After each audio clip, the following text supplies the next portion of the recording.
question qui m'est constamment posée par les jeunes, c'est comment peut-on aider un toxicomane? En effet, ils ont autour d'eux des copains qui vont mal et ils ne savent plus comment les aider. La meilleure des aides, c'est d'abord la prévention. Encore une fois, et je le répète, je voudrais marteler ce message-là. Information des adultes et prévention. Et puis aussi, dialogue. Dialogue avec les enfants. Amour. Ça, c'est le mot-clé. Bon. Donc, comment peut-on aider un jeune toxicomane? Ah, quelle question! Malheureusement, on ne peut pas l'aider si lui-même ne veut pas d'aide.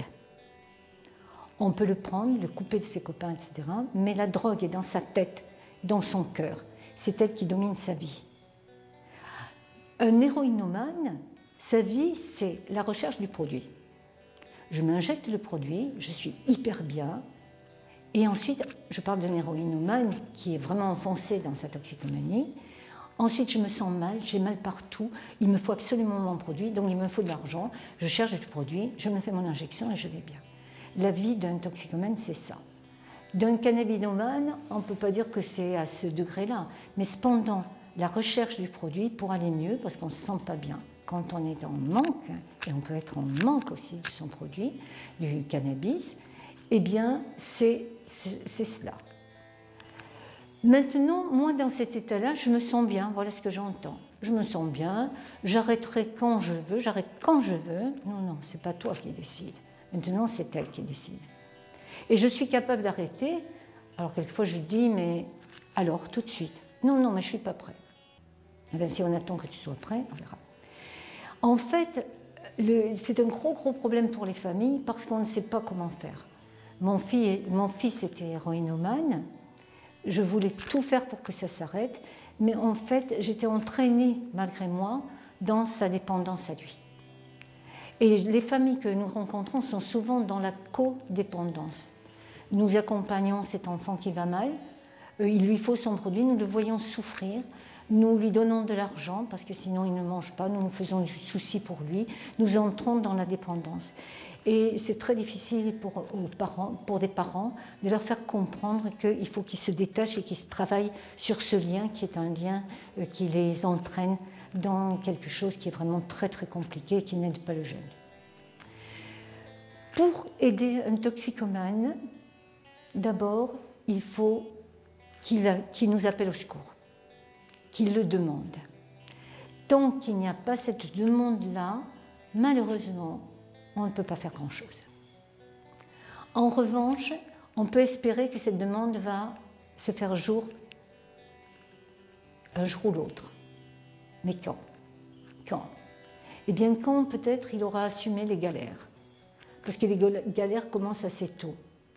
Mais on voit constamment, alors ça, je l'observe de plus en plus, des familles où le jeune s'incruste à la maison, ne travaille plus, attend que le temps passe, le soir il retrouve ses copains, il fume, et puis il rentre à la maison, il ne travaille pas, il dort jusqu'à midi, et il passe la journée comme ça, à la maison, à ne rien faire et à fumer. Et ça, c'est vraiment un phénomène nouveau, il y en a de plus en plus. Des gosses qui ont abandonné l'école et qui sont là, en attendant. Et les parents les nourrissent, c'est normal. Pour eux, c'est normal, leur donner de l'argent, c'est normal, etc. Et c'est très, très difficile à gérer. Les familles souffrent énormément, et je crois que dans ce temps-là, c'est les familles qu'il faut aider. Le jeune qui ne demande rien, je crois qu'on ne peut pas faire grand-chose pour lui pour l'instant. Sauf lui laisser assumer les conséquences de ses actes. Je n'ai plus d'argent, eh bien tu n'as plus d'argent. Je ne peux pas payer ça, il faut que tu me donnes de l'argent. Si je n'ai pas d'argent, comment je vais faire? Eh bien je ne sais pas, travaille. Mais je ne suis pas capable, alors je vole, mais si je vole, je vais aller en prison, ça sera ta faute. Non, ça ne sera pas ma faute, ça sera ta faute. À protéger le jeune, et moi j'ai fait ça pendant des années, alors je plaide coupable. À protéger le jeune, on l'empêche de prendre ses responsabilités et d'assumer les conséquences de ses actes. Donc il faut expliquer ça aux parents, mais c'est très très très difficile à expliquer. La première fois qu'un psychiatre qui s'occupait d'un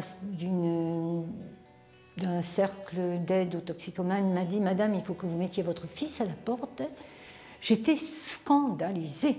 Je lui ai dit, mais docteur, où va-t-il aller? Il va aller dans la rue? Oui, madame. Je lui ai dit, docteur, est-ce que vous avez des enfants? Il m'a dit, oui, madame. Et vous feriez ça pour vos enfants s'il le fallait? Oui, madame. Et je n'ai pas compris. J'ai été outrée. Je me suis dit, il ne s'est pas un bon père. Moi, j'étais une bonne mère, oui, c'est ça, oui.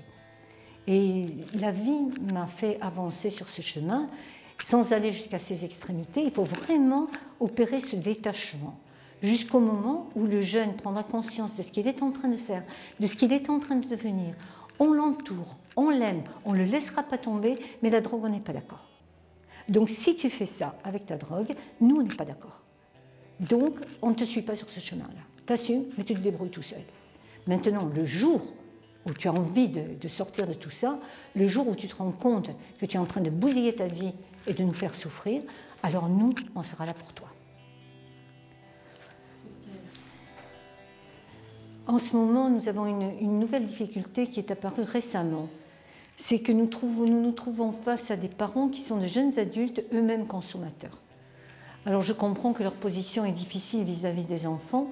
Cependant, quand nous voyons des parents qui proposent des pétards à leurs enfants ou qui tolèrent la consommation chez les enfants parce qu'eux-mêmes sont en difficulté, nous pensons qu'ils ne sont pas dans leur rôle éducatif. La position des parents, c'est de poser des repères pour les jeunes. Donc, c'est sûr qu'il faut que les parents soient clairs. C'est pas parce que moi je fume que je t'autorise à fumer. Moi je fume et je suis dépendante de ma cigarette. C'est déjà très dur pour moi, je vais essayer de m'en sortir. Mais toi qui es jeune, toi qui es en pleine croissance, toi dont le cerveau est en pleine mutation, je ne t'autorise pas parce que c'est très dangereux pour toi. Tu vois déjà, moi, avec quelle difficulté j'essaye de gérer ça. Donc ça, les enfants comprennent très bien que ce qui est autorisé aux adultes n'est pas forcément autorisé aux enfants, aux jeunes. Les fumeurs de cannabis vous diront, ben, toi tu prends ton verre de vin à midi, donc moi le pétard ça fait la même chose. Pas du tout, pas du tout, pas du tout, pas du tout. Le vin est toléré facilement par un adulte pendant qu'il est en train de manger, pas le vin hors des repas, et il est dégradé par le foie, il arrive au cerveau après des passages. On peut se pencher sur cette alchimie-là. Le cannabis, c'est pas du tout la même chose. Et puis moi, ce que je fais étant adulte, ce n'est pas possible de le faire pour toi qui es jeune, qui a 14 ans, 15 ans, 16 ans. Par exemple, tu dois bien le comprendre, ton petit frère de 8 ans n'a pas les mêmes droits que toi qui as 16 ans. Les enfants, ce n'est pas la peine de leur faire un grand discours, ils comprennent ça parfaitement bien.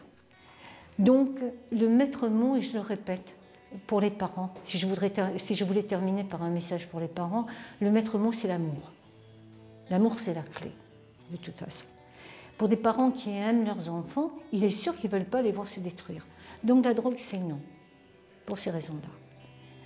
Les aimer, les cadrer, parce que les enfants ont besoin de repères, et quelquefois ils testent les repères pour se rassurer, et les parents hyper permissifs ne les rassurent pas. Au contraire, les enfants sont quelquefois troublés et ne savent plus où ils en sont. Même s'il s'oppose à vous, votre adolescent, quand vous lui dites non, quelque part, il est content. Moi, je me souviens d'une adolescente dont le père disait « Bon, ben, tu rentres à n'importe quelle heure. » Mais non, dis-moi à 1h. Ben, minuit. Non, c'est pas assez. 2h du matin, alors. Non, là, ça, c'est trop. Bon, alors tu rentres à 1h. Eh bien, voilà. C'est ce qu'elle voulait entendre depuis le début. Il ne faut pas lui dire... elle veut bien s'opposer, elle veut bien revendiquer sa liberté, mais elle veut qu'on lui pose des limites. Donc, apprenez la frustration à vos enfants, en les aimant, dans l'amour, bien entendu.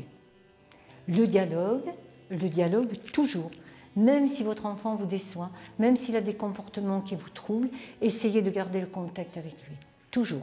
Et faites-lui savoir que vous serez toujours là pour lui, que votre amour est indéfectible et que quand il aura besoin de vous, il vous trouvera, mais que vous ne l'accompagnerez pas sur un chemin qui le détruit.